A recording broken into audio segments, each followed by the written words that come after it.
Hello guys, welcome to my YouTube channel. आज की इस वीडियो में हम भारतीय इतिहास के अध्ययन के स्रोत की श्रृंखला में कुछ महत्वपूर्ण तथ्य पढ़ेंगे जो परीक्षा की दृष्टि से बहुत इम्पोर्टेंट है। ये कई बार प्रीवियस एग्जाम्स में पूछे भी गए हैं, तो इन्हें पढ़ लेते हैं और चलिए फिर स्टार्ट करते हैं वीडियो।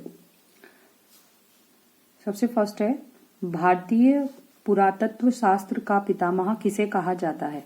तो पुरातत्व शास्त्र का पितामह सर अलेक्जेंडर कनिंघम को कहा जाता है। ठीक है, क्या ध्यान रखेंगे? Sir Alexander Cunningham. जबकि इतिहास का पिता पूछा जाएगा तो आप बताएंगे हेरोडोटस। ठीक है। सेकंड है, मध्य भारत में भागवत धर्म विकसित होने का प्रमाण किस अभिलेख से मिलता है? तो भागवत धर्म विकसित होने का प्रमाण हमें मिलता है यवन राजदूत हेलियोडोटस के विदिशा गरुड़ स्तंभ अभिलेख से।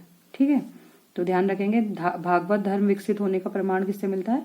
गरुड़ स्तंभ लेख से। थर्ड क्वेश्चन है, भारतवर्ष का जिक्र किस अभिलेख में मिलता है? तो भारतवर्ष का जिक्र हमें हाथी गुम्फा अभिलेख में मिलता है। ठीक है। फिर नेक्स्ट है, सर्वप्रथम दुर्भिक्ष, दुर्भिक्ष मतलब होता है अकाल, अकाल की जानकारी देने वाला अभिलेख कौन सा है? तो वो है आपका सागौर अभिलेख। फिर है, हुण की जानकारी देने वाला स्तंभ लेख कौन सा है? तो हुण की जानकारी देने वाला स्तंभ लेख भीतरी स्तंभ लेख है। फिर सती प्रथा की जानकारी देने वाला अभिलेख कौन सा है? ऐरण अभिलेख। फिर नेक्स्ट है, रेशम बुनकर की श्रेणी की जानकारी देने वाला अभिलेख कौन सा है? मंदसौर अभिलेख। तो ये कुछ अभिलेख हैं जो आप ध्यान रखेंगे और ये परीक्षा की दृष्टि से बहुत ही महत्वपूर्ण है। अब हम आगे कुछ और क्वेश्चन कर लेते हैं प्रश्न उत्तर के फॉर्म में। ठीक है,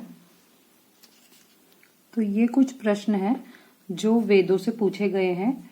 तो सबसे पहला है आपका, ऋग्वेद के सर्वाधिक मंत्र किस वैदिक देवता को समर्पित है? तो ऋग्वेद के सर्वाधिक मंत्र इंद्रदेव को समर्पित है। लगभग 250 मंत्र ऋग्वेद में इंद्र को समर्पित है। ठीक है। नेक्स्ट है आपका, ऋग्वेद के तीसरे मंडल में रचित गायत्री मंत्र के रचयिता कौन है? तो गायत्री मंत्र के रचयिता विश्वामित्र हैं। ठीक है। फिर है आपका, ऋग्वेद में हस्तलिखित ऋचाएं जिन्हें खिल कहते हैं किस मंडल में है? तो ये है आपके 8वें मंडल में। ये ध्यान रखेंगे, क्वेश्चन पहले भी आया है कि हस्तलिखित ऋचाओं को क्या कहते हैं? ये इनको कहते हैं खिल, और ये 8वें मंडल में है ऋग्वेद के।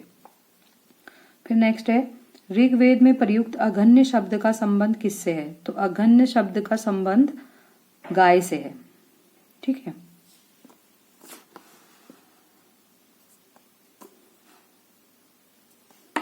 फिर है, कौन सा वेद गद्य और पद्य दोनों में है? तो गद्य और पद्य में दोनों में यजुर्वेद है।